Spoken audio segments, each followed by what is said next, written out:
साधारणतंत्र दिवस अव्यवहित पूर्व देशवासी को संबोधन कर राष्ट्रपति रामनाथ कोविंद। आसतु सीधा सड़क देखिए। सरकार ने समुचित वातावरण उपलब्ध कराया है। मुझे यह जानकर प्रसन्नता हो रही है कि विश्व में सबसे ऊपर की 50 इनोवेटिव इकोनॉमीज में भारत अपना स्थान बना चुका है। यह उपलब्धि और भी संतोषजनक है कि हम व्यापक समावेश पर जोर देने के साथ साथ योग्यता को बढ़ावा देने में सक्षम हैं।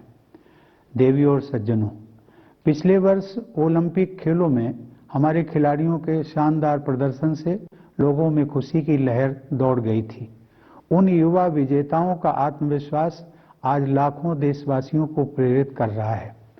हाल के महीनों में हमारे देशवासियों द्वारा विभिन्न क्षेत्रों में अपनी प्रतिबद्धता और कर्मठता से राष्ट्र और समाज को मजबूती प्रदान करने वाले अनेक उल्लेखनीय उदाहरण मुझे देखने को मिले हैं।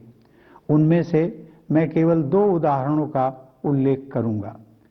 भारतीय नौसेना और कोचीन शिपयार्ड लिमिटेड की समर्पित टीमों ने स्वदेशी व अत्याधुनिक विमानवाहक पोत IAC विक्रांत का निर्माण किया है, जिसे हमारी नौसेना में शामिल किया जाना है। ऐसी आधुनिक सैन्य क्षमताओं के बल पर अब भारत की गणना विश्व के प्रमुख नौसेना शक्ति संपन्न देशों में की जाती है।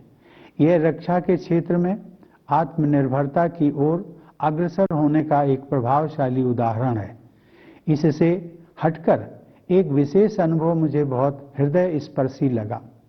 हरियाणा के भिवानी जिले के सुई नामक गांव में उस गांव से निकले कुछ प्रबुद्ध नागरिकों ने संवेदनशीलता और कर्मठता का परिचय देते हुए स्वप्रेरित आदर्श ग्राम योजना के तहत अपने गांव का कायाकल्प कर दिया है।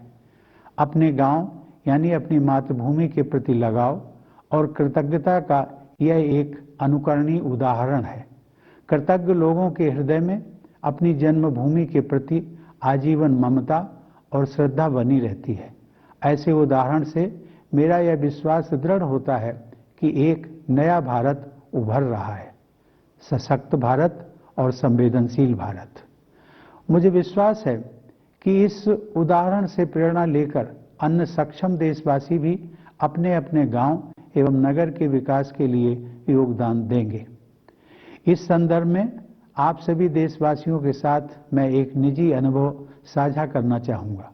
मुझे पिछले वर्ष जून के महीने में कानपुर देहात जिले में स्थित अपनी जन्मभूमि अर्थात अपने गांव परौंख जाने का सौभाग्य मिला था।